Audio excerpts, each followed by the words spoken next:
Baik, bismillahirrahmanirrahim. Assalamualaikum warahmatullahi wabarakatuh. Sebelumnya mohon izin memperkenalkan diri. Nama saya Iryani Sulaksana dari tingkat 2A PPKH. Di sini saya akan melakukan penugasan yaitu membuat materi mengenai video penyuluhan. Baik, langsung saja dimulai. Baik, bismillahirrahmanirrahim. Assalamualaikum warahmatullahi wabarakatuh. Bapak-bapak, ibu-ibu semuanya.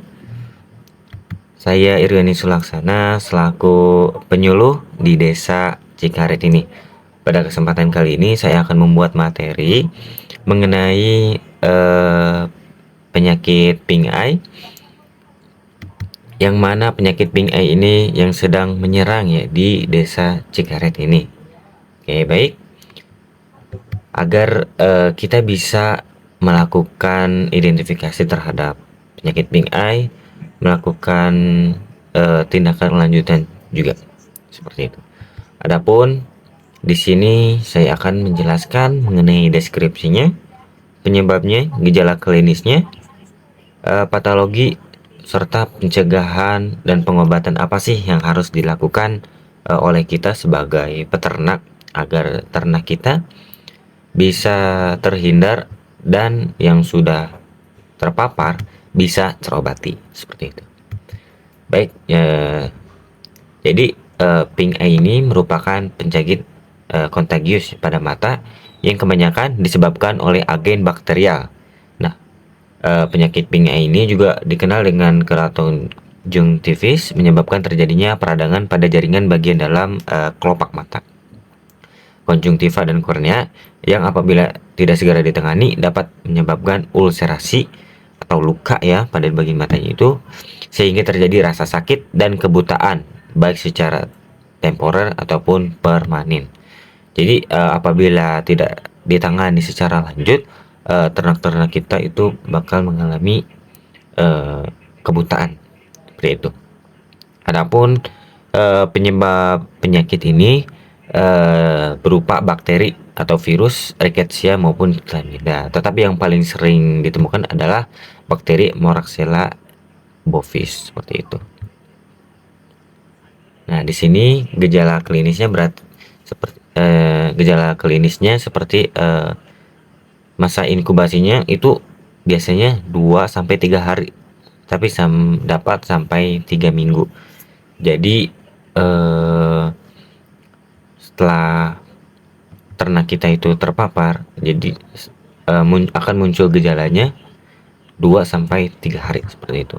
Lalu gejala klinisnya seperti mata lembab, terus di ternak itu kelihatan matanya kemerahan dan peradangan pada konjungtiva.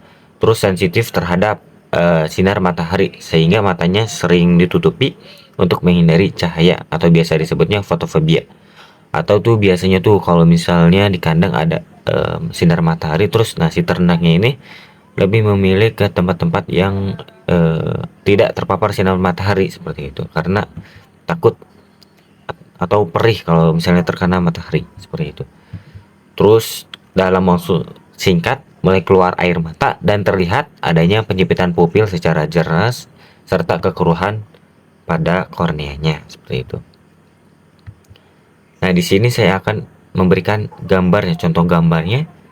Nah, seperti ini. Mata normal, masih putih ya, di sekitar matanya tidak ada gejala khusus, tidak ada tanda-tanda yang janggal. Nah, seperti sudah mulai terpapar ini radang kelopak mata. Nah, di sekitaran kelopak matanya itu sudah mulai terlihat merah-merah. Nah, lalu mengeluarkan air mata berlebih atau biasa disebut lakrimasi. Nah, kalau sudah seperti ini harus segera ditangani ya bapak-bapak, ibu-ibu. Kalau misalnya tidak segera ditangani, maka akan mengalami kebutaan seperti gambar di bawah ini, baik secara temporer ataupun yang lebih parah permanen seperti itu. Lalu gimana sih cara penularannya itu? Yang pertama itu secara kontak langsung. Jadi menular melalui kontak langsung antara ternak yang terinfeksi dan ternak sehat. Nah, ini dapat terjadi saat ternak yang sakit bersentuhan dengan mata hewan atau mata hewan yang sehat atau melalui kontak fisik lainnya seperti itu.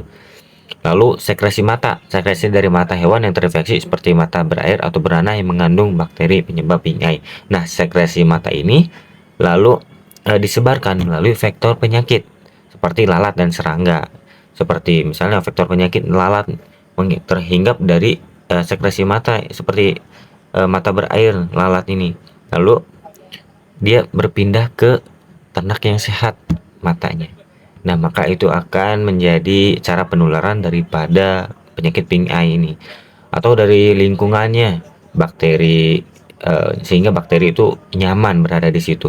Makanya kita harus selalu menjaga sanitasi, harus menjaga lingkungan kandang kita agar terhindar dari berbagai penyakit, terutama penyakit pink eye ini seperti itu.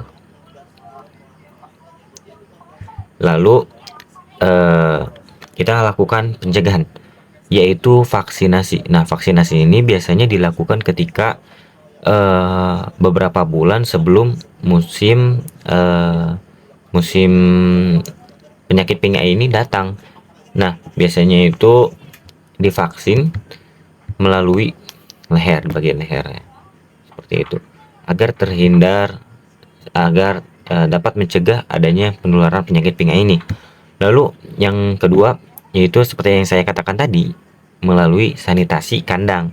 Nah, tentunya sanitasi kandang ini penting untuk dilakukan ya, seperti menggunakan apa itu?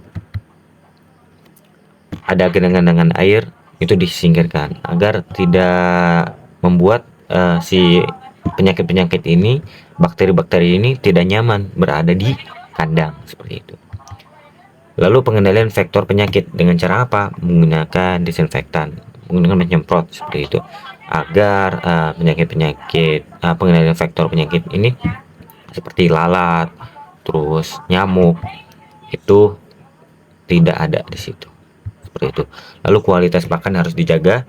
Maksudnya kita harus memberikan nutrisi serta vitamin yang cukup kepada ternak kita agar daya tahan tubuh kuat sehingga tidak gampang terkena penyakit seperti itu. Salah satunya pink eye ini.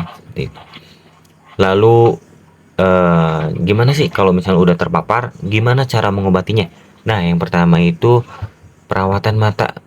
Yang pertama, jika sudah keluar air mata yang berlebihan atau lakrimasi, itu pertama-tama bersihkan mata ternak dengan larutan natrium klorida NaCl atau bisa menggunakan salin atau garam dapur yang bisa gampang ditemui di dapur bapak-bapak ibu-ibu sekalian. Jadi caranya larutkan garam di ember atau wadah ya, terus celupkan tuh kain, lalu usap-usap bersihkan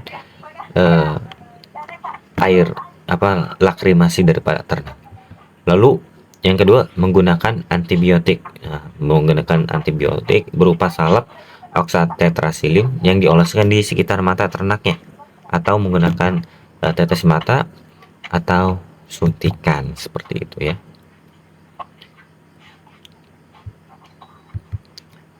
Baik, mungkin yang harus diperhatikan di sini mungkin salah satu cara penularan daripada ternak ini yaitu pada saat di perjalanan. Bapak-bapak, ibu-ibu kalau misalnya membeli ternak dari luar daerah atau dari luar kota seperti itu harus diisolasi terlebih dahulu daripada ternak-ternak kita yang sehat, karena ada kemungkinan ternak-ternak itu terkena penyakit pink eye atau bahkan penyakit-penyakit yang lainnya pada saat perjalanan seperti itu. Jangan sampai ternak-ternak kita sehat lalu ternak-ternak baru yang kita beli terus datang itu menyebarkan penyakit seperti itu. Jadi harus melakukan isolasi minimal 1 bulan seperti itu, minimal. Jika sudah benar-benar sehat, tidak ada gejala khusus seperti pink eye atau penyakit lainnya, baru kita boleh ternak kita baru gitu gabung ke ternak kita seperti itu. Harus ada tindakan lanjutan agar tidak menyebar ke ternak-ternak sehat yang lainnya, sehingga produktivitas daripada bapak-bapak, ibu-ibu sekalian tetap meningkat, tetap stabil seperti itu. Mungkin cukup sekian dari saya. Terima kasih atas perhatiannya. Semoga bermanfaat bagi bapak-bapak, ibu-ibu yang sekarang ternaknya terkena penyakit pink eye. Terima kasih. Wassalamualaikum warahmatullahi wabarakatuh. Baik, itulah materi yang telah saya sampaikan untuk memenuhi penugasan daripada media penyuluhan. Terima kasih. Wassalamualaikum warahmatullahi wabarakatuh.